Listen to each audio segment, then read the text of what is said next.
Welcome to another episode. Let's study today about vitamin D synthesis in body.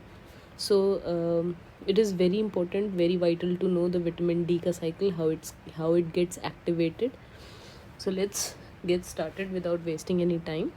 So your skin has 7-dehydrocholesterol. Okay, and when your skin comes in contact with sunlight, which gives UVB rays, in presence of UVB rays, 7-dehydrocholesterol gets converted into cholecalciferol. Cholecalciferol is basically known as D3. Okay, so you can remember it as D3 because it's gonna be easy for you to remember later things. Then cholecalciferol के साथ क्या होगा? It enters your liver and undergoes a chemical process called hydroxylation. Hydroxylation is nothing but adding hydroxy part in the D3. तो अभी cholecalciferol हम नहीं use करेंगे naming में. To make it easier and to make it more sustainable to remember, we'll use D3. तो जो आपका D3 है यानी cholecalciferol है ये वाला, it undergoes hydroxylation in liver. First organ is liver. ठीक है. Then it forms 25 hydroxy D3.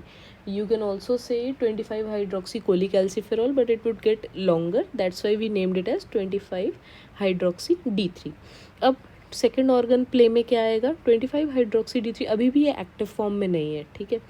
जब 25 हाइड्रोक्सी D3 जो है अब किडनी के थ्रू पास आउट होगा, वहाँ पे भी हाइड्रोक्सिलेशन प्रोसेस होगा.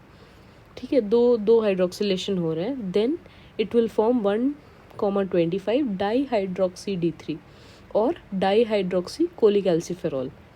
Then this is the active form of vitamin D.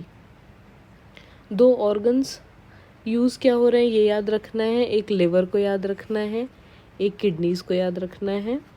ठीक है. और ये किडनी कैसे एक्टिवेट होती है? पीटीएच जो हमारा हार्मोन है, ये एक्चुअली कैल्शियम के एब्जॉर्प्शन और पीटीएच हार्मोन और विटामिन डी तीनों इंटरलिंक्ड है. लेकिन कैल्शियम मेटाबॉलिज्म और पीटीएच को समझने से पहले सबसे पहले आपको विटामिन डी को समझना पड़ेगा. इसलिए इसका पहला पार्ट हम बना रहे हैं जो कि विटामिन डी का एक्टिवेशन है. We'll break it down and we'll make it easier. तो लेटर ऑन पार्ट्स में हम और डिटेल में समझेंगे तो ये ईजी हो जाएगा. ठीक है.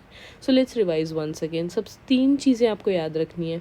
स्किन भी एक ऑर्गन होता है. Largest organ of the body skin होता है.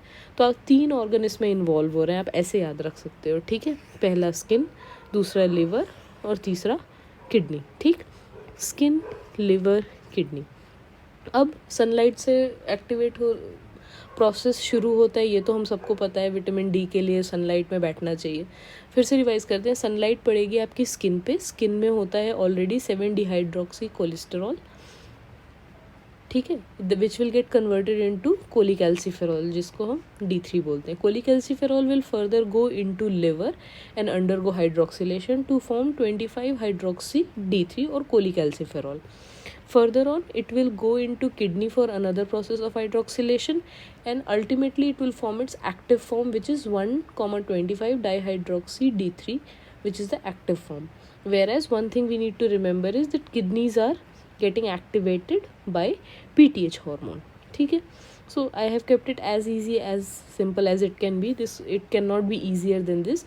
This you have to remember if you want to build up your knowledge of physiology and medicine upon it.